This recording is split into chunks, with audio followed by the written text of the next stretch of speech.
আজকে সাধারণ রাতে ক্ষমার রাতে মানুষদের ক্ষমা নাই। এরা এত ডেঞ্জারাস কেন, এত ভয়ঙ্কর কেন, আল্লাহ এদের উপর এতটা ক্ষুব্ধ রাগান্বিত কেন যে আজকে সাধারণ ক্ষমার রাতেও এদেরকে ক্ষমা করবেন না বলে ঘোষণা দিয়েছেন রাসূল। তা আমি যেন এই শ্রেণীর ভিতরে অন্তর্ভুক্ত না হই সেটা চিন্তা করতে হবে। 1 নম্বর মুশরিক নিয়ে অনেক আলোচনা শুনছেন। শিরিক, মুসলমানের ভিতরেও শিরিক থাকবে। শিরিকের 6 লাভ হবে। নামে মুসলমান, দেখতে মুসলমান, কিন্তু মুসলমানের কাজে কর্মে কথায় বিশ্বাসের মাঝে শিরিক থাকবে। আছে অনেক সময় আমরা শিরিককে শিরিক বলতেও রাজি না। মুসলমান সরাসরি দুর্গা পূজা করে না, দরগা পূজা করে, মাজার পূজা, পীর পূজা, নেতা পূজা, ছবি পূজা, অনেক রকমভাবে মুসলমান শিরিক করতেছে না। হ্যাঁ, নির্বাচন এলে শাহজালালের দরগা থেকে শুরু হয় নির্বাচনী প্রচারণা। হ্যাঁ, ওখানে যাইতে হইব, বাবারে রাজি খুশি করে নির্বাচনে না নামলে পাশ করণ যাইব না, আছে না কিছু মানুষের বিশ্বাস। এগুলো শিরিকের পর্যায়ে ছিল। ওখানে না, ওই কোনো দরবারের মাঝে, মাজারের মাঝে কি নাই, কোনো কিছু পাশ করানোর ক্ষমতা নাই, আছে। এগুলোও কিন্তু শিরিকের পর্যায়ে চলে যায়, যে না ওই মাজার থেকে আরম্ভ করতে হয়। এরকম অনেক আছে। আমাদের মুসলমানদের ভিতরে যে শিরিক বিভিন্ন পর্যায়ে ঢুকছে, এটা অনেক সময় আমরা বুঝিও না, অনেক সময় আমরা মানতেও চাই না, স্বীকারও করতে চাই না। কিন্তু আল্লাহ রাসূল বলে গেছেন যে শিরিক এমনভাবে ঢুকবে যে মানুষ নিজে উপলব্ধি করতে পারবে না যে তার কথার দ্বারা শিরিক হচ্ছে, কাজের দ্বারা শিরিক হচ্ছে, তার আকীদা বিশ্বাসের মাঝে শিরিক ঢুকে যাচ্ছে, সে বলতেই পারবে না। এই জন্য রাসূল বলছেন সকালে মুমিন সন্ধ্যায় কাফের, সন্ধ্যায় মুমিন সকালে কাফের। রাসূল বলে গেছেন শেষ জমানায় মানুষ ইমান হেফাজত করা তো কঠিন হবে। কখন সে বেঈমান হয়ে যেতেছে, কখন সে শিরিক করে ফেলতেছে সে নিজেও জানে না। তো না জানলে সে তওবা করবো কেমনে? সে তওবা নসিব হয় না।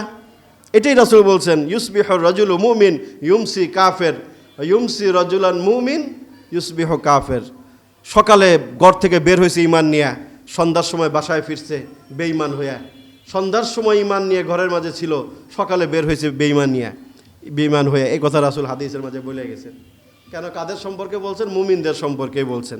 এই জন্য খুবই সাবধান, ইমান হেফাজত করতে হবে। কোনোভাবেই যেন আপনার ইমান নষ্ট না হয়, সেটা কাজে হোক, কর্মে হোক, আকীদায় হোক, যে কোনো কাজে সর্বোচ্চ সতর্ক থাকতে হবে। এটা আমাদের সর্বশেষ পুঁজি ইমান। এটাকে বিশুদ্ধ, খাঁটি, পিওর, সলিড রাখতে হবে। কোনো ধরনের শিরকের ছোঁয়া যেন না থাকে। বহু মানুষ মাজারে যাচ্ছে, মান্নত মানতেছে, মাজার পূজা করতেছে, সেজদা করতেছে, ভক্তি করতেছে না? মুসলমান করতেছে, তারপরেও তো তারা দাবি করতেছে আমরা মুমিন, আমরা ইমানদার, আমরা খাঁটি মুমিন, আমরা রাসূলের আশেক, আমরা আউলিয়া ভক্ত, আমরা অমুক তমুক বলতেছে। তো এদের কাছেও একটা ইমানের সংজ্ঞা আছে, এরাও নিজেদেরকে ইমানদার দাবি করতেছে। তাহলে শিরিক করে কারা? তাহলে শিরিক কোন জিনিস? তো এরকম বহু মুসলমান মাজারে ইমান নষ্ট করতেছে, দরগায় ইমান নষ্ট করতেছে, পীরের কাছে ইমান বিসর্জন দিচ্ছে, বিভিন্নভাবে বিভিন্ন জায়গায় আল্লাহর সমকক্ষ স্থির করতেছে। এগুলোর দ্বারা ইমান নষ্ট হয়। আল্লাহ বলেছেন আমি সব গুনাহ ক্ষমা করতে রাজি, শিরিকের গুনাহ আমি ক্ষমা করব না। আল্লাহ কোরআনে বলেছেন আমি সব ধরনের গুনাহ তুমি করছো জীবনে, তুমি আমার কাছে ক্ষমা চাও, তওবা করো, আমি তোমারে মাফ করতে দেরি করব না। কিন্তু তুমি শিরিক নিয়ে আমার কাছে আসছো, তোমার ক্ষমা নাই। বলছে হাদিসের মাঝে রাসূল, হাদিসে কুদসি এটা রাসূল বর্ণনা করেছেন। আল্লাহ বলেছেন কেউ যদি জমিন পরিমাণ গুনাহ নিয়ে আমার কাছে উপস্থিত হয় কিন্তু সেটার ভিতরে শিরিকের গুনাহ নাই, আমি তার সামনে আকাশ পরিমাণ ক্ষমা নিয়ে হাজির হব। আকাশ পরিমাণ ক্ষমা নিয়ে হাজির হব, কিন্তু শিরিক নাই। এত গুনাহ করছে কিন্তু শিরিক নাই, শিরিকের গুনাহ নাই। এটা এত জঘন্য, এর চেয়ে জঘন্য পাপ পৃথিবীতে আর নাই। ইন্না শিরকা লা যুলমুন আযীম, কুরআন আল্লাহ বলছেন সবচেয়ে বড় জুলুমের নাম হচ্ছে শিরিক। যে তোমারে সৃষ্টি করলো, যে তোমারে বাঁচায় রাখলো, যে তোমারে খাওন দিল, সব কিছু যিনি ব্যবস্থা করতেছেন, তুমি তাকেই মানলা না লা শরীকভাবে, তুমি তার হক আদায় করলা না, তুমি মুশরিক, তুমি বেঈমান, তুমি অকৃতজ্ঞ, তোমার ক্ষমা নাই। আল্লাহ পাক আমাদেরকে সর্বপ্রকার শিরিক থেকে বেঁচে থাকার তৌফিক আল্লাহ পাক আমাদেরকে দান করেন। 2 নম্বরে বলেছেন মুশাহিন। মুশাহিন মনে হয় হিংসুক, যাদের অন্তরের মাঝে হিংসা বিদ্বেষ লালন করে। এটা অনেক মারাত্মক একটা ব্যাধি আমাদের অন্তরের মাঝে আছে না, হিংসা বিদ্বেষ। এটা কতটা মারাত্মক, হাদিসের মাঝে রাসূল এটার কতগুলো ভয়াবহ পরিণতির কথা বলেছেন। লক্ষ্য করে শুনেন, 4টা ভয়াবহ পরিণতির কথা বলি, 4টা সহিহ হাদিস থেকে, যে হিংসা কত মারাত্মক জিনিস। 4টা জিনিসকে ধ্বংস করে দেয়, এরপরে দেখবেন আর কিছু বাকি থাকে কিনা। হিংসা 4টা জিনিসকে ধ্বংস করে দেয়, এরপরে আর ধ্বংসের কিছু বাকি থাকে না, সবই শেষ হয়ে যায়। 1 নম্বরে আল্লাহ রাসূল সাল্লাল্লাহু আলাইহি ওয়াসাল্লাম বলেছেন, হাদিসের মাঝে আল্লাহ রাসূল সাল্লাল্লাহু আলাইহি ওয়াসাল্লাম হাদিসের সূচনাটা করেছেন। হাদিসটা তিরমিজি শরীফ সহ বিভিন্ন কয়েকটি হাদিসের সহিহ সনদে বর্ণিত হয়েছে। রাসূল বলেন, দাব্বা ইলাইকুম দাউল উমাম, তোমাদের মাঝে, আমাদেরকে উদ্দেশ্য করে বলছেন তার উম্মতকে, যে তোমাদের ভিতরে পূর্ববর্তী উম্মতের রোগ, কিছু কিছু রোগ সংক্রমিত হবে। মানে আগের উম্মতের কিছু রোগ তোমাদের ভিতরেও আসবে। এই রোগ মানে শারীরিক রোগ না, আত্মিক রোগ, অন্তরের রোগ। রাসূল হাদিসটা এভাবে শুরু করলেন, দাব্বা ইলাইকুম, তোমাদের ভিতরে সংক্রমিত হবে দাউল উমাম ক্বাবলাকুম, তোমাদের পূর্ববর্তী উম্মতের কিছু রোগ। যেমন তাদের কিছু রোগ ছিল, একটা আল হাসাদু ওয়াল বাগযা, হিংসা বিদ্বেষ। এগুলো পূর্ববর্তী উম্মতের রোগ, তাদের মাঝে এগুলো ছিল। এই রোগগুলো তোমাদের ভিতরে সংক্রমিত হবে। এরপর আল্লাহ রাসূল বলেন, হিয়াল হালিক, হাসাদ আরবিতে, হিংসার আরবি কি? হাসাদ। সূরা ফালাক পারান না? সূরা ফালাক তা সবার পারার কথা, ছোট সূরা, ওটার মধ্যে হাসাদুন শব্দটা আছে না? ওই সূরাগুলো তো মুসলমানের রক্ষা কবচ। জারফুকের লিগে দৌড়ান, এই জায়গায় ওই জায়গায় দৌড়ান লাগে না। এগুলো পড়লে নিজের জারফুক নিজেই করতে পারবেন। হ্যাঁ, 4 কুল পইরা ফু দিলে আর কিছু লাগে না। কাফিরুন, কুল হুয়াল্লাহ, ফালাক, নাস 5 ওয়াক্ত নামাজের পরে পড়বেন। সকালে পড়বেন 3 বার 3 বার করে, মাগরিবে পড়বেন 3 বার 3 বার করে, আর প্রত্যেক ফরজ নামাজের পরে 1 বার করে পড়বেন। আর শোয়ার সময় 3 বার 3 বার পড়া নিজের শরীরে নিজে ফু দিবেন, হাতের মধ্যে ফু দিয়া শরীর মেসেজ করবেন। রাসূল করতেন এটা। এটা হচ্ছে রক্ষা কবচ। ওই সূরাগুলোর ভিতরে বিশেষ করে ফালাক আর নাসের ভিতরে আশ্রয় চাওয়া হয়েছে, আল্লাহর কাছে আশ্রয় চাওয়া হয়েছে। ফালাকের ভিতরে কুল আউযু বিরাব্বিল ফালাক মিন শাররি মা খালাক ওয়া মিন শাররি গাসিকিন ইযা ওয়াকাব ওয়া মিন শাররিন নাফাসাতি ফিল উকাদ ওয়া মিন শাররি হাসিদিন ইযা হাসাদ। এই হাসিদিন ইযা হাসাদ মানে কি? হিংসুকের হিংসা থেকে আল্লাহ তোমার কাছে পানা চাই। তা হাসাদ আরবিতে, হিংসাকে আরবিতে হাসাদ বলে।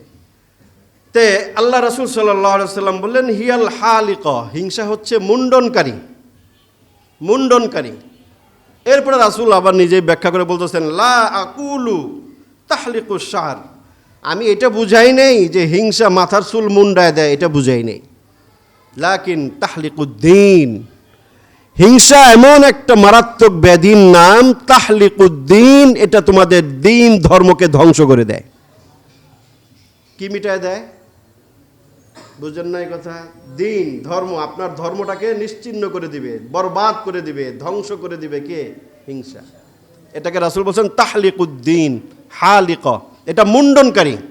প্রথমে বলেছেন এটা মুন্ডনকারী। মুন্ডনকারী অর্থ এটা না যেটা চুল মুন্ডন করে দেয়। হিংসা তোমার দিন ধর্মকে মুন্ডন করে দিবে, তোমার থেকে নিশ্চিহ্ন করে দিবে, তোমাকে দিন ধর্ম থেকে বের করে দিবে। এটা এমন এক মারাত্মক ব্যাধির নাম। এই হাদিসের মাঝে রাসূল প্রথমে বললেন যে এটা বরবাদকারী, তোমার দিন ধর্ম ইসলামকে বরবাদ করে দেয়, এমন একটা জিনিসের নাম হিংসা। তো তোমার দিন ধর্ম ধ্বংস হয়ে যাবে। 1 নম্বর মনে রাখেন, হিংসা কি ধ্বংস করে? দিন ধর্ম ইসলামকে ধ্বংস করে দেয়। যার ভিতরে হিংসা থাকবে, ওই হিংসা তার দিন ধর্ম ইসলামকে ধ্বংস করে দিবে, অর্থাৎ ইসলাম থেকে তাকে বের করে দিবে। ওটা এমন একটা পর্যায়ে তাকে নিয়ে যাবে, তখন সে আর ইসলামের ভিতরে, গণ্ডির ভিতরে সে থাকবে না, বের হয়ে যাবে। এই ব্যাধি তাকে বের করে দেবে ইসলামের ভিতর থেকে। এটাকে রাসূল বলছেন হালিক, সাবধান, হিংসা এমন মারাত্মক জিনিস, এটা তোমার জীবন থেকে তোমার দিন ধর্মকে ধ্বংস করে দিবে। এরপর আল্লাহ রাসূল সাল্লাল্লাহু আলাইহি ওয়াসাল্লাম আরেকটা হাদিসের মাঝে বলেছেন, 1 নম্বরে পেলাম দিন ধ্বংসকারী হিংসা। যারা হিংসা করবেন, আপনার দিন ধ্বংস হয়ে গেছে, আপনার কাছে দিন নাই।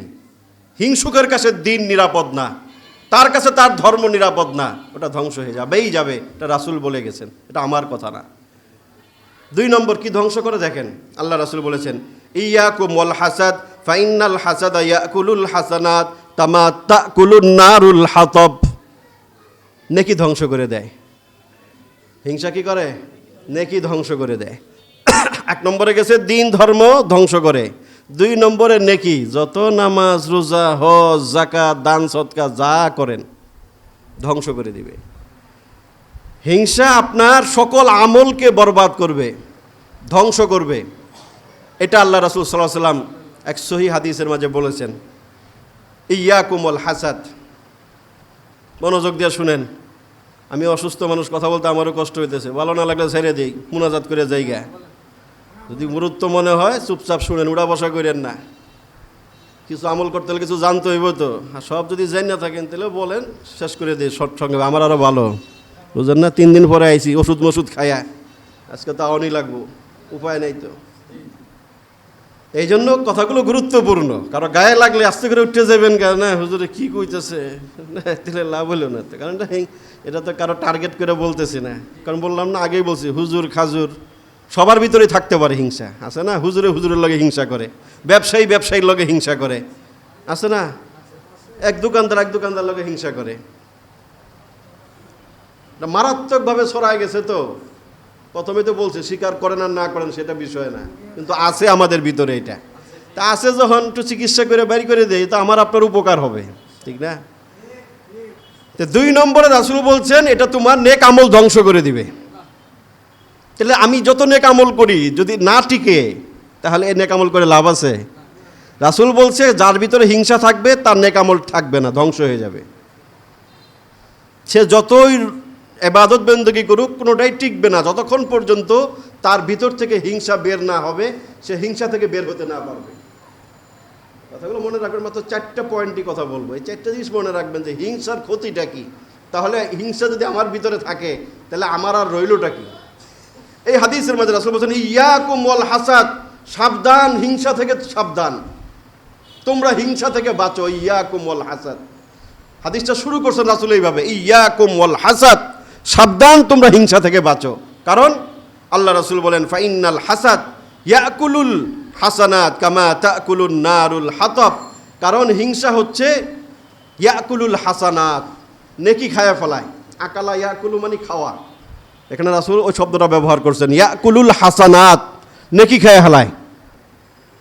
রাসূল শব্দ ব্যবহার করছে কি? খাওয়া। ইয়াকুলুল হাসানাত, নেকি খেয়ে ফেলে। কামা তাকুলুন নারুল হাতাব, একটা উপমা দিয়ে বুঝাইছেন যেইভাবে আগুন লাকড়ি খেয়ে ফেলায়। আগুনের ভিতরে লাকড়ি দিলে খেয়ে ফেলায় না, শেষ হয়ে যায়। রাসূল ওই উপমা দিয়ে বুঝাইছেন যেভাবে আগুন লাকড়িকে খেয়ে ফেলে, ঠিক সেভাবে হিংসা তোমার নেকিকে খেয়ে ফেলে। অতএব হিংসা ভিতরে রাইখা নেক কাজ করে কোনো লাভ নাই, নেকি থাকবে না। ওই হিংসা এমন একটা ক্যান্সার, এমন একটা মারাত্মক ব্যাধি যে এটা তোমার নেকিকে খেয়ে ফেলবে। আল্লাহ পাক আমাদেরকে সকল প্রকার হিংসা থেকে বাঁচার তৌফিক দান করেন। ওটা গেছে 2টা। 3 নম্বর, তাহলে 1 নম্বরে বুঝলাম দিন ধ্বংস করে, 2 নম্বরে বুঝলাম যে এটা আমার আমল ধ্বংস করে দেয়, বরবাদ করে দেয়। 3 নম্বরে ঈমান ধ্বংস করে দেয়। আর রইল কি? কি ধ্বংস করে দেয়? ঈমান। ঈমান শেষ হয়ে গেলে আর কিছু আছে? আল্লাহ রাসূল বলেন যে 2টা জিনিস একসাথে থাকতে পারে না। 2টা জিনিস একসাথে থাকতে পারে না, এক কলবের ভিতরে 2টা জিনিস থাকতে পারে না। একটা হচ্ছে ঈমান, একটা হচ্ছে হাসাদ, হিংসা। এটা রাসূল এক হাদিসে, সহিহ হাদিসে বলে গেছেন যে ঈমান এবং হাসাদ, হিংসা, এই 2টা পরস্পর বিপরীতমুখী জিনিস। এই 2টা জিনিস কখনোই কোনো এক পাত্রে থাকতে পারে না, অর্থাৎ এক কলবের ভিতরে, এক অন্তরের ভিতরে ঈমান এবং হাসাদ, হিংসা পাশাপাশি কখনো থাকতে পারে না। একটা ঢুকলে আরেকটা বেরিয়ে যাবে। ঈমান আছে, আপনার ভিতর আবার হিংসা ঢুকছে, আপনার ঈমানকে নষ্ট করে দিবে, ধ্বংস করে দিবে। 2টা একসাথে পাশাপাশি থাকতে পারে না। আল্লাহ রাসূল হাদিসের মাঝে বলেন, এই হাদিসটা নাসাই শরীফের 3109 নম্বর হাদিস। রাসূল বলেছেন লা ইয়াজতামিআনি ফি কলবি আবদিন লা ইয়াজতামিআন ফি কলবি আবদিন আল হাসাদ ওয়াল ঈমান। আল্লাহ রাসূল বলেন কোনো মানুষের অন্তরের ভিতরে দুইটা জিনিস একত্র হতে পারে না। এক নম্বর আল হাসাদ ওয়াল ঈমান, এক নম্বর হাসাদ, দুই নম্বর ঈমান। এই দুইটা জিনিস কোনো মানুষের অন্তরে একই সাথে একই টাইম পাশাপাশি অবস্থান করতে পারে না। একটা ঢুকলে একটা নষ্ট করে দিবে। অর্থাৎ কারো অন্তরে, কোনো মুমিনের অন্তরে যদি হাসাদ, হিংসা ঢুকে যায়, তখন অটোমেটিক আস্তে আস্তে ওই হিংসা তার ইমানকে খেয়ে ফেলবে, তাকে বেঈমান বানাবে। কারণ হিংসুক এমন মারাত্মক, সে এমন পর্যায়ে চলে যাবে, সে ইমান অটোমেটিক তার থেকে নষ্ট হবে, ইমান ধ্বংস করে দিবে, সে নিজে টেরই পাবে না। কারণ হিংসুক এমন ডেঞ্জারাস হয়, সে কি করে না করে হিতাহিত জ্ঞান থাকে না। তো যে হিংসার আগুনে পুড়তে থাকে, তার অবস্থা এত মারাত্মক হয়, সে তখন আর ইমান ইসলামের কোনো বালাই পার্থক্য তার ভিতরে থাকে না, হিংসার আগুনে যখন মানুষ জ্বলতে থাকে। তো এই 3 নম্বরে বুঝলাম হিংসা এটা আমাদের ইমানকে ধ্বংস করে দেয়। 4 নম্বর কল্যাণকে ধ্বংস করে দেয়। কি কল্যাণ? আপনার আমার জীবনের কল্যাণ, বরকত, উন্নতি, আয়, যা কিছু ভালো সব কিছুকে ধ্বংস করে দিবে। আল্লাহ রাসূল বলেন, মাজমাউজ জাওয়ায়েদ কিতাবের ভিতরে হাদিসটা আছে, রাসূল বলেন লা ইয়াজালুন নাসু বিখাইরিন মা লাম ইয়াতাহাসাদু। আল্লাহ রাসূল বলেন তোমরা ততক্ষণ পর্যন্ত কল্যাণের মাঝে থাকবা যতক্ষণ পর্যন্ত তোমাদের ভিতরে হিংসা না থাকবে। তোমরা কল্যাণের মাঝে থাকবা, বরকতের মাঝে থাকবা, উন্নতির মাঝে থাকবা যতক্ষণ পর্যন্ত তোমাদের ভিতরে হিংসা না থাকবে। তোমরা পরস্পরে হিংসা বিদ্বেষ পোষণ না করবা ততক্ষণ পর্যন্ত তোমাদের ভিতরে কল্যাণ থাকবে, বরকত থাকবে। যখন হিংসা বিদ্বেষ ঢুকবে তখন সাথে সাথে তোমাদের জীবন থেকে, তোমাদের সমাজ থেকে, তোমাদের পরিবার থেকে কল্যাণ এবং বরকত উঠে যাবে। তাহলে কল্যাণ এবং বরকতকে ধ্বংস করে দেয় কোন জিনিস? হিংসা। তাহলে 4টা জিনিস ধ্বংস পাইলাম। কি কি? ঈমান, ঈমানকে ধ্বংস করে, দ্বীনকে ধ্বংস করে, আমলকে ধ্বংস করে, এবং কল্যাণ, বরকত, কল্যাণকে ধ্বংস করে দেয়। তার কিছু বাকি আছে? হ্যাঁ, একটা জিনিস কতগুলো জিনিসকে ধ্বংস করতেছে। কি মারাত্মক পর্যায়ের তার কার্যক্ষমতা! ঈমান ধ্বংস করে দিচ্ছে, আপনার দ্বীন ধর্মকে ধ্বংস করে দিচ্ছে, আপনার সকল নেক আমলকে ধ্বংস করে দিচ্ছে, এবং আপনার জীবনের কল্যাণকে ধ্বংস করে দিচ্ছে। আর কিছু বাকি আছে ধ্বংস করার? এত পাওয়ারফুল এই একটা বদখাসলত, এই একটা স্বভাব, এটার নাম হিংসা। এই জন্য এটাকে এত গভীর, এত মারাত্মকভাবে চিত্রায়িত করা হয়েছে যে এটা ছাড়তেই হবে। মুসলমান পরিচয় দিতে হলে হিংসা দেখা যাবে না, কারণ এটার দ্বারাই সকল খারাপের উৎস। হিংসা থেকে বাহে বাহে মারামারি, খুনাখুনি হয় না? বাইরে খুন করে লাইছে কেন? একটু জায়গা নিয়া, হ্যাঁ, একটু টাকা পয়সার বাগ বাটোয়ারা নিয়া। হিংসা, হিংসার ঠেলায়। হিংসা কারে কয়? হিংসার কতগুলো স্তর আছে, আমরা তো বুঝি হ্যাঁ হিংসা। হিংসা বাংলার সংজ্ঞা কি? হিংসা মানে অন্যের অমঙ্গল কামনা করা, ক্ষতি কামনা করা। সোজা সংক্ষেপে বুঝাইতেছি হিংসা। হ্যাঁ, হ্যার ভালো দেখলে হ্যার গা জ্বলে, হ্যার ভালোটা যদি না হয়, হ্যার ভালো যদি ধ্বংস হয়ে যেত। হ্যাঁ, হ্যার দোকানে কাস্টমার যায়, ওর দোকানে যদি কাস্টমার না যাইতো, হ্যার ব্যবসা যদি ভালো না হইতো, হ্যাঁ, হ্যার মাইয়াটা যদি ভালো জায়গায় বিয়ে না হইতো, হ্যার যদি বাড়ি গাড়ি করতে না পারতো, এটা না হইতো, সেটা না হইতো। অন্যের অনিষ্ট কামনা করা, ক্ষতি কামনা করা। অন্যের ভালো দেখলে, কল্যাণ উন্নতি দেখলে, ভালো দেখলে গা জ্বলে। বুঝেন না? খাস বাংলা যেগুলো বুঝায়, অন্যের ভালো সহ্য করতে পারে না, এটার নাম হিংসা। তো তোমার দরকার কি? হ্যাঁ, যদি আল্লাহ দেয় তুমি আল্লাহতে চায়া নেও, আল্লাহর কি কম আছে? যে তুমি আরেকজনেরটা দেখে তোমার গা জ্বালানোর দরকার কি? আরেকজনের অমঙ্গল কামনা করার তোমার দরকারটা কি? এটা বোকামি না? হ্যাঁ, এটা বোকামি না? এটা তো আল্লাহই দিছে। তোমার লাগলে তুমি আল্লাহতে চায়া লও, তুমি আরেকজনেরটা ধ্বংস করে তোমার কি লাভ? কোনো লাভ আছে? হ্যাঁ, এই জন্য বলছে যে হিংসার এটির স্তর বানাইছে। একজনের চায় আল্লাহ হেডটা ধ্বংস হোক, আমি পাই না পাই হেডটা ধ্বংস হোক। আরেকজনকে হেডটা ধ্বংস করে আল্লাহ আমারে দিয়ে দাও, আমাকে না হেরেও দিও না, আমারে দিও না, তাও হেডটা ধ্বংস হয়ে যাক। এগুলো এরকম করে বিভিন্ন 4-5টা স্তর বানাইছে হিংসা। সব ঘুরে ফিরে একই কথা, যে অন্যের অনিষ্ট কামনা করা, অন্যের ভালো দেখলে গা জ্বলা, অন্যের ক্ষতি করার চিন্তা করা, অন্যের পিছে লাগিয়ে থাকা, এটি কয় হিংসা। প্রতিবেশীর লগে হিংসা, আত্মীয় স্বজনের সাথে হিংসা, মহল্লার ভিতরে হিংসা, রাজনৈতিক দল আরেক রাজনৈতিক দলের লগে হিংসা আছে না? এক দল আরেক দলের কেমনে কারে ডাউন করব, কেমনে কার বিরুদ্ধে লাগবো, কেমনে কার বিরুদ্ধে প্রোপাগান্ডা ছড়াইব, কেমনে কার বিরুদ্ধে আক্রমণ করব, সব হিংসা থেকে না? এগুলা হিংসা থেকে হয়েছে না? গভীরভাবে লক্ষ্য করলে দেখবেন যে এটা থেকে কত খারাপির জন্ম হয় হিংসা থেকে। একেবারে ভাই ভাই থেকে খুনাখুনি থেকে শুরু করে একেবারে ঘরের ভিতর থেকে শুরু হয় ঝগড়াঝাটি মারামারি থেকে শুরু করে সব কিছুর পিছনে কি? হিংসা। সব কিছুর পিছনে হিংসা। ভাই ভাই মিল নাই কেন? হিংসা না?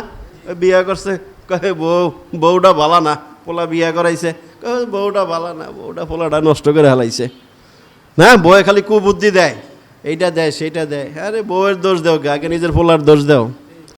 তোমার বউ, তোমার ছেলে তোমার বউয়ের কথায় উঠে আর বসে কেন? হ্যাঁ, এটা তো তোমার ছেলের ব্যর্থতা, তোমার ব্যর্থতা। বাকি আমরা অনেক সময় বলি না এগুলা, যে আমাদের সমাজে এগুলা হয় অনেকে, যে আমার স্ত্রী আমার ছেলেটা বিয়ে করাইলাম, আরে হুজুর হিংসা বিদ্বেষ লাগাই দিছে সংসারের মধ্যে, ভাই ভাই ঝগড়া লাগাই দিছে, এই সব কিছুর পিছনে হিংসা। তো হিংসা দূর করার জন্য ইসলাম এই সমস্ত গুরুত্বপূর্ণ কথাগুলো বলছে, যে হিংসা দূর করো, নাহলে সবে বরাতে তুমি মাপ পাইবা না, সারা রাত জায়গা নামাজ পড়লা কাজ হবে না। তবে আল্লাহ রাসূল সাল্লাল্লাহু আলাইহি ওয়াসাল্লাম হাদিসের মাঝে বলেছেন, হ্যাঁ হিংসা করা জায়েজ নাই যদি হিংসা না, আরেকটা বলা হয় হিংসার একটা স্তরের ভিতরে আছে, ওটাকে হিংসা বলে না, যদিও হাসার শব্দ ব্যবহার করছে, কিন্তু এটার বাংলায় বলা হয় ঈর্ষা, আরবিতে বললে গিপ্তা। এটা কি? এইটা হচ্ছে আরেকজনের ভালো দেখে মনে মনে কামনা করা, আল্লাহ হ্যাঁ আপনি ওই জিনিসটা দিয়েছেন, আপনি আমাকেও জিনিসটা দান করেন। বুঝলেন নাই? এইটা কামনার মধ্যে কোনো খারাপই নাই। হ্যারে দিয়েছেন আল্লাহ আমারও দেন, ওরে আরও দেন, আল্লাহ আমারও আপনি দেন। এটাকে কি বলে বাংলায়? ঈর্ষা। রাসূল বলেন মানুষের ভিতরে হিংসা করা জায়েজ নাই, কিন্তু ভালো জিনিসের প্রতি ঈর্ষা থাকতে পারে। ঈর্ষার সংজ্ঞা হচ্ছে আরেকজনের ভালোকে ভালো রেখা, ঠিক আছে আল্লাহ তাকে দিয়েছেন তারটা থাক, আরও দেন, আল্লাহ আপনি আমাকেও দেন। এই ক্ষেত্রে এটাকে ঈর্ষা বলে, আরবিতে গিপ্তা বলছে রাসূল। এটা জায়েজ। রাসূল বলেন ঈর্ষা করা দুনিয়ার বিষয়ে কোনো কিছুতে ঈর্ষা করা, আল্লাহ আমার একটা বাড়ি দেন, আল্লাহ আমার একটা অট্টালিকা গাড়ি দেন, এগুলো চাওয়ার জিনিস না। হ্যাঁ চাইতে পারো, এটা কোনো নাজায়েজ না, জায়েজ। কিন্তু রাসূল বলেছেন দুইটা জিনিসের ভিতরে ঈর্ষা করা, তো এটা হচ্ছে ভালো কাজ। কয়টা জিনিস লক্ষ্য করেন? কয়টা জিনিস? দুইটা জিনিস হচ্ছে ঈর্ষণীয়, কামনা করার মতো জিনিস। রাসূলের ভাষায় বলেছেন দুনিয়ার জিনিস আপনি চান, নিষেধ নাই, আল্লাহ আমার একটু দুনিয়ার ধন সম্পদ দেন, আল্লাহ আপনি আমার এইটা দেন। দেখেন দুইটার ভিতরে সব এসে গেছে। যে দুইটা জিনিসে রাসূল বলছেন এই দুইটা জিনিস ঈর্ষণীয়, এটা তোমরা চাইতে পারো, এই বিষয়ে তোমরা ঈর্ষা করতে পারো, আরেকজনের ভিতরে দেখা তুমি ঈর্ষা করতে পারো, মানে আরেকজনের ভিতরে ওই দুইটা জিনিস দেখলে আল্লাহর কাছে দোয়া করে তুমি চাইতে পারো, আল্লাহ ওরা যখন এই দুইটা জিনিস দিয়েছেন আপনি আমার ওই দুইটা জিনিস দেন। এটা রাসূল বলছেন ওই জায়গায় তুমি ঈর্ষা করতে পারো। দুইটা জিনিস কি শুনবেন? দুইটা জিনিস, যে দুইটা জিনিসে ঈর্ষা করা যায়। আল্লাহ রাসূল সাল্লাল্লাহু আলাইহি ওয়াসাল্লাম বলেন, হাদিসটা বুখারীতেও আছে মুসলিম শরীফেও আছে। রাসূল বলেন, আন আবি হুরায়রা রাদিয়াল্লাহু তাআলা আনহু قال قال رسول الله صلى الله عليه وسلم لا حسد إلا في اثنتين رجل آتاه الله القرآن فهو يتلو آناء الليل وآناء النهار ورجل آتاه الله مالا فهو ينفقه آناء الليل وآناء النهار। দুই ব্যক্তি সম্পর্কে আল্লাহ রাসূল হাদিসে বলছেন যে এই দুই ব্যক্তির উপরে ঈর্ষা করা যায়। এদেরকে দেখা হিংসা না, ঈর্ষা, আল্লাহ আপনি তারা এই মূল্যবান জিনিসটা দিয়েছেন, আমাকেও যদি আপনি দিতেন। এই দুইটা জিনিস চাওয়ার মতো জিনিস। এক নম্বরে রাসূল বলেন ওই ব্যক্তির উপর ঈর্ষা করা যায় যেই ব্যক্তিকে আল্লাহ পাক কোরআনের দৌলত দান করছে। যাকে আল্লাহ কোরআনের দৌলত দান করছে, যার ভিতরে কোরআন দিছে, কোরআন মুখস্থ করছে, কোরআন পড়ছে, কোরআন বুঝছে, কোরআন মাইনা জীবন চলে, কোরআন অনুযায়ী জীবন চালায়, হাফেজ আলেম, কোরআন হাদিসের জ্ঞানে জ্ঞানী বানাইছে আল্লাহ। আর ওই ব্যক্তি দিন রাত কোরআন পড়ে, মানে অবশ্যই সে মুখে তেলাওয়াত করবে, পাশাপাশি দিন রাত কোরআন পড়ে, মানে হাদিসের ব্যাখ্যায় মুহাদ্দিসিনে কেরাম বলেন সে ওই দিন রাত অর্থাৎ 24 ঘন্টা কোরআন সুন্নাহ অনুযায়ী জীবন চালায়। এইটা দেখে একজন মুসলমান ঈর্ষা করতে পারে, আল্লাহ এই লোকটারে কি সুন্দর তুমি কোরআন হাদিসের জ্ঞান দিছো, কি সুন্দর সে কোরআন হাদিস অনুযায়ী জীবন চালায়, আল্লাহ আমারও আপনি কোরআন হাদিসের জ্ঞান দেন, আমিও যেন কোরআন হাদিসের উপর জীবন চালাইতে পারি। বুঝছেন? এটা হচ্ছে হিংসা, ঈর্ষার বিষয়। কতটুকু বুঝতেছেন জানি না। হুজুর কি কইতেছেন, এগুলো এগুলো কি চাওয়ার জিনিস? এগুলো আপনাদের কাছে হয়তো গুরুত্ব নাই, কিন্তু রাসূল বলে গেছে এটা চাওয়ার জিনিস, এটা হিংসা করার মতো জিনিস মিয়া। হ্যাঁ, আপনার কাছে তো খালি মনে হয় কি একটা বাড়ি পাইছে, গাড়ি পাইছে, পথ পাইছে, অমুক পাইছে, এটা যদি আমি পাইতাম, ঠিক না? এটি আমার কাছে গুরুত্বপূর্ণ মনে হয়। তো রাসূল কইছে মিয়া শুনেন, কোন জিনিস নিয়ে হিংসা করবেন রাসূল শিখাই দিছে, দুইটা জিনিস নিয়ে হিংসা করো, মানে নিজেও চাইও যে এটা চাওয়ার মতো জিনিস। নামক কাছে অনেকের কাছে মনে হয় এই কি জিনিস, কোরআন হাদিস হুজুর মতো জিনিস চাই লাভ আছে নাকি? আমরা কি মোল্লা হইতে আইছি নাকি, হুজুর হইতে আইছি নাকি? এটা বুখারী মুসলিম শরীফের হাদিস। না চাইতে পারলে তুমি মুমিন হইতে পারো নাই, তোমার অন্তর তৈরি হয় নাই, তুমি ফটকা মুমিন, 2 নম্বর মুমিন। বুঝো নাই? সোজা কথা। গায়ে লাগুক আর মাথায় লাগুক করার কিছু নাই, এটাই বাস্তব কথা, এটাই বাস্তব কথা। মানেন আর না মানেন, কবরে গেলে বুঝবেন বাকিটা। যদি এই কবরের উপরে না বুঝবেন, মাটির উপরে, মাটির নিচে গেলে বাকিটা বুঝবেন। বুঝলেন নাই? দুনিয়ার তাফালিং কয়দিন, বাহাদুরি কয়দিন, লাফালাফি মস্তানি কয়দিন, এটা খালি হিসাব করেন কয়দিন গেছে, কয়দিন আছে, কয়দিন চাইলে দেখবেন আপনি সোজা হয়ে গেছেন। বুঝলেন না? মাঝে মাঝে সিগন্যাল দেয় না, অসুস্থতার একটা সিগন্যাল, চুল দাড়ি ফাইকে যাওয়া সিগন্যাল, আপনাকে মিস কল দেয়। তারপরে তো এগুলো আমাদের কাছে মনে হয় না, না ঠিকই আছে, চলেন, স্বাধীনতা তো দিছে আল্লাহ দুনিয়াতে, এখন আপনাকে ধরবে না। কিন্তু কথাগুলো বিশ্বাস করতে হবে যদি আপনি ইমানদার দাবি করেন। এটাকে গুরুত্ব দিতে হবে যে না, কোরআন হাদিসের জ্ঞান এটা এমন একটা দৌলত, এটা আল্লাহ যাকে দেয়, এটা নিয়ে আল্লাহ রাসূল বলছেন এটা নিয়ে কি করা যায়, ঈর্ষা করার মতো জিনিস, এটা নিয়ে হিংসা করার মতো, কামনা করার মতো একটা জিনিস, যাকে আল্লাহ কোরআন হাদিসের দৌলত দিছে, জ্ঞান দিছে। খালি মুখস্থ করছে তাই না, খালি আলেম হয়েছে তাই না, ওইটা অনুযায়ী যে জীবন চালায়, কোরআন সুন্নাহ মতো জীবন চালাইতেছে, কোরআন সুন্নাহর পাবন্দি করতেছে, এরকম একটা সুন্দর জীবন যে বহন করতেছে, জীবন যে যাপন করতেছে, আল্লাহ রাসূল বলেন ওই ব্যক্তির উপরে তুমি ঈর্ষা করে বললো, আল্লাহ হ্যারে যেমন তুমি কোরআন হাদিসের জ্ঞান দিয়া সুন্দর একটা মানুষ বানাইছো, সেই কোরআন হাদিসের উপরে জীবন চালাইতে পারতেছে, আমারেও আল্লাহ এরকম একটা সুন্দর জীবন দাও, আমার ভিতরে যেন কোরআন হাদিসের জ্ঞান আমি নিতে পারি, ওই অনুযায়ী যে জীবন চালাইতে পারি। নিজে চেষ্টা করব, নিজের সন্তানদেরকে কোরআন হাদিসের জ্ঞান দিব, কারণ এটা ঈর্ষার জিনিস, এটা কামনার জিনিস, এটা আকাঙ্ক্ষার জিনিস, যে কোরআন হাদিসের জ্ঞানে জ্ঞানবান হওয়া। নিজে হব যতটুকু পারি, বয়স শিখার কোনো বয়স যায় না, শিখার বয়স মৃত্যু পর্যন্ত। সন্তানকে শিখান যে না কোরআন হাদিস শিখাই, এটা রাসূল বলে গেছে, এটা ঈর্ষণীয় জিনিস, এটা বহুবার বলছি, বহুবার বলি আমরা, শিখান, কোরআন হাদিসটা শিখান, সন্তানদের শিখায় যান। আস্তে আস্তে কিয়ামতের দিকে যাচ্ছে পৃথিবী, কোরআন হাদিসের জ্ঞান বিলুপ্ত হবে, পৃথিবীতে এমন কিছু ঘটবে যেটা আপনার আমার কল্পনার বাহিরে চলে যাবে, পরিবারগুলো ধ্বংস হয়ে যাবে, মানব সভ্যতা ধ্বংস হবে, মানবিকতা বিলুপ্ত হবে, মানুষ পশুর চেয়ে নিকৃষ্ট হবে। এগুলো চলতেছে সামনে। এগুলো থেকে বাঁচতে হলে, পরিবার সন্তানকে বাঁচাইতে হলে কোরআন সুন্নাহর অনুসরণ ছাড়া বিকল্প পথ নাই। আপনার ভবিষ্যৎ প্রজন্ম যেন ধ্বংস না হয়, আপনার সন্তান সন্ততি ভবিষ্যৎ প্রজন্ম যেন দ্বীন ইসলামের উপরে টিকে থাকতে পারে, ঈমান নিয়ে যেন বেঁচে থাকতে পারে, এই চিন্তা করে আপনাকে কোরআন সুন্নাহর শিক্ষা আপনার সন্তানকে দিয়ে যেতে হবে। যে আমি আমার জায়গা থেকে দায়িত্ব হিসাবে সন্তানটাকে আমি কমপক্ষে ঈমান শিখাই গেলাম, ইসলামের উপরে রেখে যাওয়ার চেষ্টা করলাম। আল্লাহ তুমি আমার সন্তান, আমার ফ্যামিলির মাঝে, বংশের মাঝে, পরিবারের মাঝে তুমি ইসলামটা টিকায় রেখো। আমি আমার দায়িত্ব পালন করতে যে সন্তানের ভিতরে কোরআন সুন্নাহর শিক্ষা আমি ঢুকাই গেছি, আল্লাহ বাকিটা তোমার উপর ভরসা করে রেখে গেলাম। ওই সন্তান, ওই পরিবার আপনার জন্য সদকায়ে জারিয়া হবে। এছাড়া এই অধপতন থেকে আপনি আপনার পরিবার, সন্তান, ভবিষ্যৎ প্রজন্মকে রক্ষা করতে পারবেন না, পারবেন না। এই বাস্তবতা দেখেও যদি আমরা উপলব্ধি করতে ব্যর্থ হই, কিছুই করার নাই, কিছুই করার নাই। এখন পৃথিবী যেদিকে ধাবিত হচ্ছে, হ্যাঁ, কি একটা রিপোর্ট বেরিয়েছে না, কি ফাইল বেরিয়েছে দেখছেন আমেরিকার? কেউই জানে না। হ্যাঁ, ওই যে কি নাম, কি অ্যাপোস্টিন না কি নাম বলে, অ্যাপোস্টিন ফাইল, বিশ্ব তোলপার। দেখেন মানুষের অধঃপতনের একটা চিত্র ওইটা, দেখেন সার্চ দিয়ে দু একদিন ধরে। এটা এক মানুষ, ওই ব্যাটার নাম ওইটা না, অ্যাপোস্টিন ফাইল, যে ওই ফাইল তো মানে তার রিপোর্টগুলো আর কি। অ্যাপোস্টিন এর আগে জেফ্রা অ্যাপোস্টিন ওই ব্যাটার নাম, মার্কিন একজন নাগরিক। তার কুকর্ম অপকর্মর কীর্তিগুলো মরে গেছে বলে মেরে হেলাইছে 1900 সালে। সে কি করছে? মানুষের গোশত খাইতো, ছোট ছোট বাচ্চাদেরকে অপহরণ করে তাদের সাথে জেনা করত। বিশ্বের এমন কোনো নামি দামি লোক নাই সেখানে যায় নাই।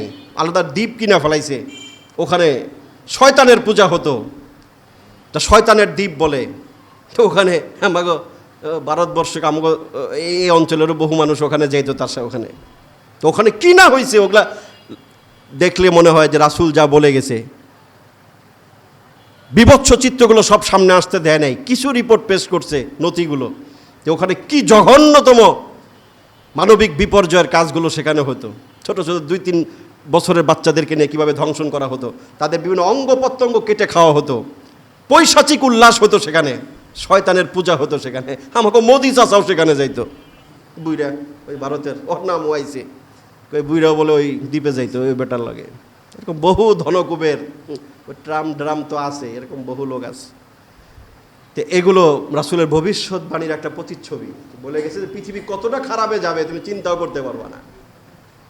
এগুলো থেকে বাঁচাইতে হলে রাসূল যে বলেছেন, ঈর্ষণীয় বিষয় হচ্ছে কোরআন হাদিসের জ্ঞান আল্লাহ যাকে দিছে ওই অনুযায়ী যে সকাল সন্ধ্যা কোরআন হাদিস পড়ে এবং মানে, এর উপরে তুমি ঈর্ষা করো, আল্লাহর কাছে ওই জিনিস তুমি কামনা করো। আল্লাহ পাক আমাদেরকে ওই বিষয়ে ঈর্ষান্বিত হয়ে ওই বিষয়ে আমাদেরকে অর্জন করার তৌফিক দান করেন। 2 নম্বর, ওয়ারাজুলুন আতাহুল্লাহু মালান ফাহুয়া ইউনফিকুহু আনা আল-লাইলি ওয়া আনা আন-নাহার। এটা পছন্দ হবে আপনাকে। ওই ব্যক্তির উপর ঈর্ষা করো তোমরা যে ব্যক্তিকে আল্লাহ প্রচুর ধন সম্পদ দিছে এবং ওই ধন সম্পদ অনুযায়ী দিন রাতে সে আল্লাহর নির্দেশ অনুযায়ী আল্লাহর রাস্তায় দান করে। এটা একটু পছন্দ হবে কি লেখা কইলাম, ধন সম্পদ তো ধন সম্পদ চাওয়ার না জায়েজ না। এখানে আল্লাহ রাসূল বলে গেছেন যে এইটা ঈর্ষণীয় বিষয়, কামনার বিষয়। আল্লাহ ওই লোকরা আপনি ধন সম্পদ দিছেন, ধন অনুযায়ী সে কত দান সৎকা করে, কত ভালো কাজ করে। আল্লাহ আমার তো এরকম ধন সম্পদ নাই, যদি আল্লাহ আপনি আমাকে এরকম প্রচুর ধন সম্পদ দিতেন হালাল পন্থায় হালাল রুজিতে, তাহলে আমিও তার মতো এরকম সকাল সন্ধ্যা দান করতাম, আল্লাহর রাস্তা আপনার রাস্তা আমি ব্যয় করতে পারতাম। আল্লাহ এইরকম কামনা করা, এটাকে বলা হয় ঈর্ষণীয় একটা জায়গা। 2 নম্বর ঈর্ষণীয় জায়গা, যাকে এরকম আল্লাহ দিয়েছে। আছেন এরকম লোক? সব ধনকুবের কি খারাপ? অনেক ভালো ধনকুবের আছে না, গোপনে লাখ লাখ টাকা দান করে, গোপনে অনেক কিছু করতেছে, নাম ফুটায় না, হালাল পন্থায় কামাইতেছে, এরকমও লোকও তো আছে। না থাকলে রাসূল কেন বলছেন? আছে, কম হোক বেশি হোক আছে তো। রাসূল বলছেন এটা ঈর্ষণীয় একটা জায়গা, এটা একটা হিংসা করার মতো জায়গা, যে আল্লাহ হ্যাঁ আপনি এত হালালভাবে এত ধন সম্পদ দিয়েছেন, এবং সেই ধন সম্পদ দিয়ে সে এরকম মাস্তি করে না, হ্যাঁ ওই জেফ্রা অ্যাপোস্টিংয়ের মতো যে নোংরামি করে না, অসভ্যতা করে না, ভালো কাজে সে ব্যয় করতেছে, মাখলুকের উপকার করতেছে, মানুষের উপকার করতেছে, দিন ধর্মের উপকার করতে পারে। আল্লাহ আপনি যদি আমাকে ওরকম ধনবান বানাইতেন, আমি ওইভাবে দিন ধর্মের উপকার করতাম, মানবতার কল্যাণে ব্যয় করতাম। আল্লাহ আপনি আমাকে ওরকম ধনবান বানায় দেন। এটা চাইতে কি নাই, সমস্যা নাই, রাসূল বলে গেছেন এটা চাওয়ার জিনিস, এইভাবে চাইতে পারেন। তাহলে ধন সম্পদ চাওয়া কি না? কথা বলেন, কি ঘুমায় গেছেন? ধন সম্পদ চাইবেন, কোনভাবে চাইবেন? এখানে রাসূল যেভাবে শিখায় গেছে, খুঁজে খুঁজে দেখবেন আপনার দৃষ্টিতে এমন ধনবান কে আছে যে হালাল পন্থায় টাকা কামাইয়া ধনবান হয়েছে এবং সে আল্লাহর রাস্তায় দান সৎকা ব্যয় করে।